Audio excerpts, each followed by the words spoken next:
اهلا بيكم في فيديو جديد عن الدراسه في بريطانيا وتحديدا في مدينه ليدز، المدينه اللي مليانه طلاب عرب ومسلمين كتير. وجينا النهارده علشان نصور مع طالب مصري. انا برضو طالب مصري بس بدرس في مكان تاني، وعرفتكم تجربتي كذا مره، بس قلت النهارده نخلي ناس تانيين طلاب هنا بيدرسوا في بريطانيا يحكوا تجربتهم بنفسهم عشان نسمع الاراء المختلفه ونسمع تجارب كل الناس. معانا النهارده اسلام السروجي. انا بدرس هنا كمبيوتر ساينس في ليدز باكت يونيفرسيتي. دي تاني سنه ليا في الجامعه وثالث سنه ليا في يو كي. ثالث سنه ليك في اليو كي. يعني انت درست سنه فاونديشن مظبوط، ودرست سنه اولى، يعني فاونديشن اولى دلوقتي في ثانيه. مظبوط. انا عملت معاه الفيديو دوت مخصوص يا جماعه علشان معانا اسلام بيدرس هنا في بريطانيا كمبيوتر ساينس، وكتير جدا بيبقى عايز يجي يدرس في بريطانيا عشان يدرس التخصص ده، خاصه المصريين والعرب. مظبوط. انا لما بقول التخصص بتاعي بيقولوا يا عم ايه القرف اللي انت بتدرسه ده، احنا عايزين هندسه طب والحاجات من دي. طب احكي لنا بقى عامل كده زي لما بنيجي نكتب عن البيرسونال ستيتمنت، تجاوب عن البلد، بعد كده عن المدينه، بعد كده عن الجامعه والتخصص وكده. فقول لنا ايه حكايه بريطانيا وبدات معاك ازاي؟ هو انا حبيت اسافر لبريطانيا هنا تحديدا عشان في ناس قرايبي كتير هنا حكوا لي عن البلد كتير، وكمان فرص الشغل هنا كمان بتكون كويسه بعد ما تتخرج. كمان البارت تايم جوبز في وسط الدراسه بتكون متاحه بشكل كبير. تقدر تساعد نفسك يعني وانت بتشتغل وانت بتدرس يعني ممكن تعتمد على نفسك في موضوع المعيشه، في اللي هو الاكل والشرب والسكن ممكن يكون مش قوي بس ممكن يساعدك برضه. بتقدر تدخل جزء يعني ان هو يوفر عن المصاريف اللي اهلك بيدفعوها بمعنى اصح. مظبوط. تمام. طيب بالنسبه للاوراق، انت دلوقتي خلاص قررت وانت في مصر تيجي تدرس هنا، قول لي على التقديم، هل اخذ معاك وقت كتير ولا ايه كده؟ انا تقريبا بدات تقديم من شهر 3. تمام.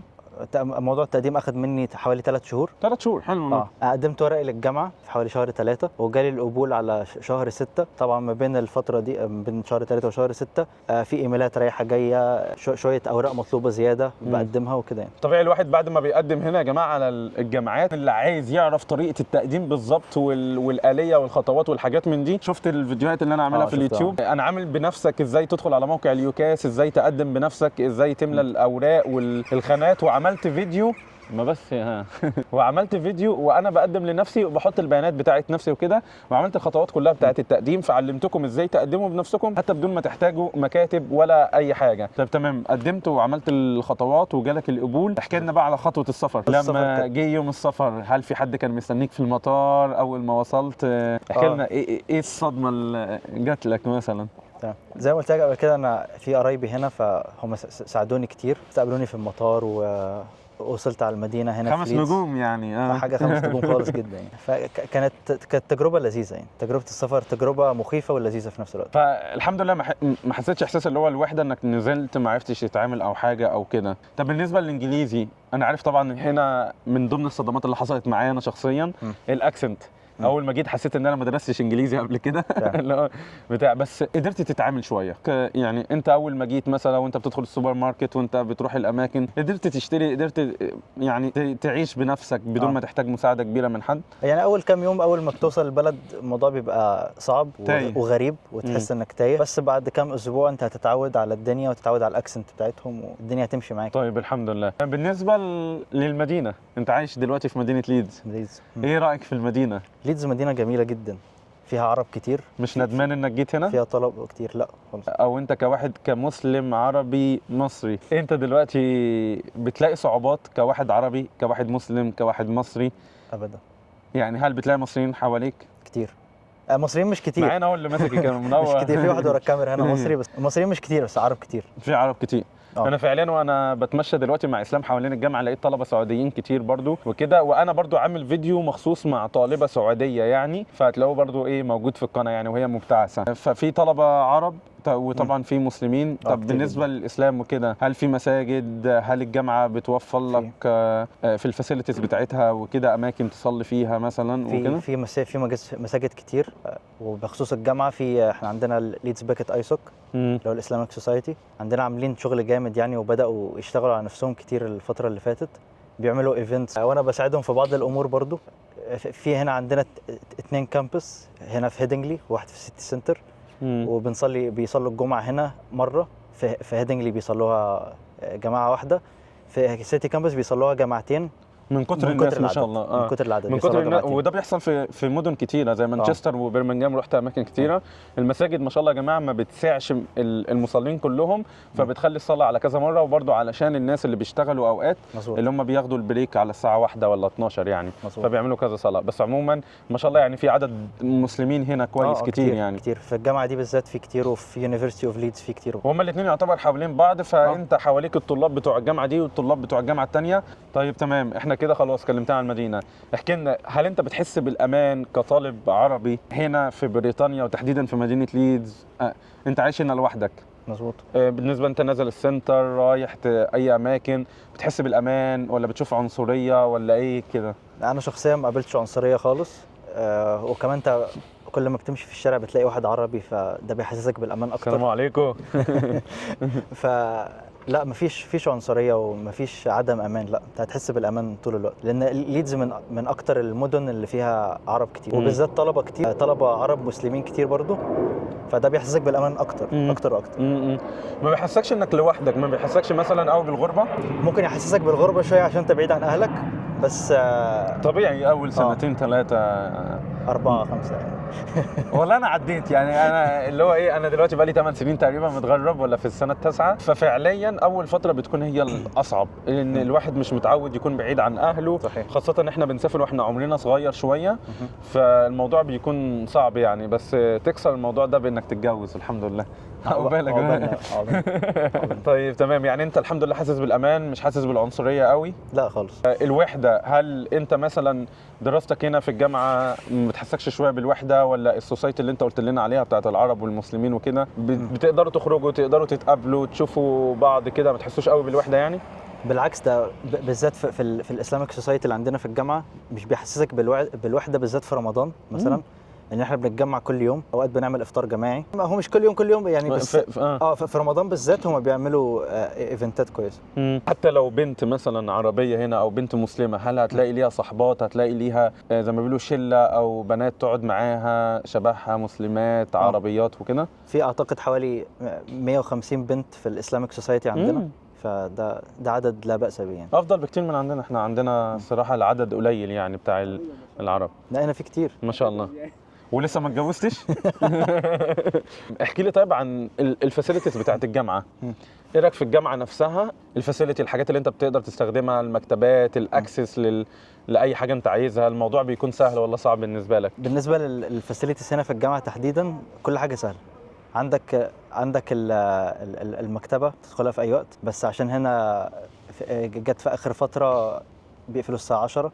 قبل كده كانوا بيقفلوا، ما بيقفلوش اصلا، فاتحين 24 ساعه المكتبه. في عندك فاسيلتيز ثانيه زي المكان بتأجر منه ايكويبمنتس، مثلا انت ممكن تحب تأجر. تدفع فلوس لو حتى عايز لابتوب، لو عايز حاجه. اللابتوب اللي تقدر تاخده من الجامعه جوه ما تقدرش تطلع بيه بره الجامعه لانه مش هيشتغل معاك، بس تقدر تأجر حاجات زي مثلا كاميرات، اوكي، ميكروفونات، اي حاجه من غير فلوس.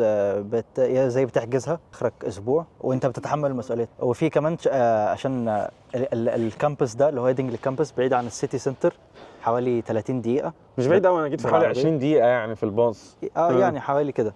ففي شاتل باص، في باص بيتنقل ما بين الكامبس ده والكامبس ده. مجاني؟ مجاني، ما بتدفعش فلوس خالص. انا حتى جيت يا جماعه على الباص، ما رضيتش استنى الباص ده لان هو بيطلع كل ساعه وانا كنت مستعجل واجي وكده. ركبت الباص العادي بتاع المدينه نفسها ودفعت باوند 60 قرش، فصراحه يعني مش كتير خالص. فشايف ان دي حاجه كويسه يعني جدا. يعني شايف الخدمات في الجامعه كويسه. تمام. اسالك سؤال بس تكون صريح.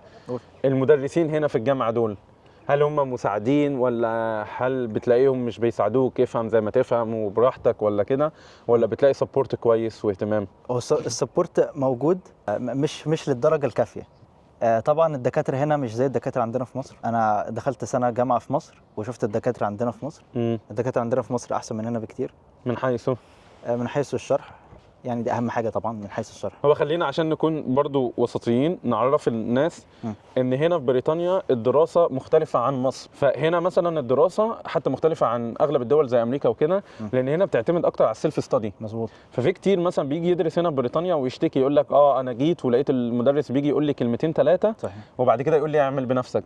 بس لقيت ان هو لا، هو ده الطريقه اللي بيعملوها الدكاتره هنا عشان يخلوك تعتمد على نفسك. بالزبط. انت روح اعمل البحث ده وانا اروح اعمل البحث ده، واحنا الاثنين نرجع بنتائج مختلفه، بس احنا الاثنين عادي نطلع صح وما يقولوناش انت غلط ولا ده غلط. فهنا المدرسين فعليا الواحد ما بيحسش ان هو راضي عنهم، عشان هم مش بيدوك فعلا معلومات كتير. هو بيخلوك انت تروح وتدور على المعلومه وكده بنفسك. بالذات لو قارنته بين لو قارنت الدكاتره والمدرسين هنا وفي مصر هتلاقي فرق. في يعني مدرسين كده ومدرسين كده. بس عموما يعني كتجربه اوفر اول، ان انت مستريح، شايف ان في تقصير ولا حاجه، ولا انت شايف ان الموضوع كويس يعني؟ لا، شايف ان الموضوع كويس ويستاهل نوعا ما. يستاهل. شايف ان انت لو طالب هنا بتواظب ومجتهد، مش هقول دحيح يعني، بس انت مجتهد وكده، تحس ان النجاح مش مستحيل، مش صعب قوي كده. بالظبط. طب قول لنا عن موضوع الامتحانات. انت هنا بيمتحنوك ازاي؟ هل هو عندك امتحان اخر السنه وتنجح فيه تسقط فيه وتعيد السنه والجو ده، ولا ايه نظام الاساينمنتس عندك؟ موضوع الامتحانات هنا بالذات سهل، لان انت بيقسموا لك الموديول مثلا على جزئين، كل جزء منهم ب 50% من الماده، وقبل الامتحان بيدوك موك اكزام مثلا. طب كويس والله.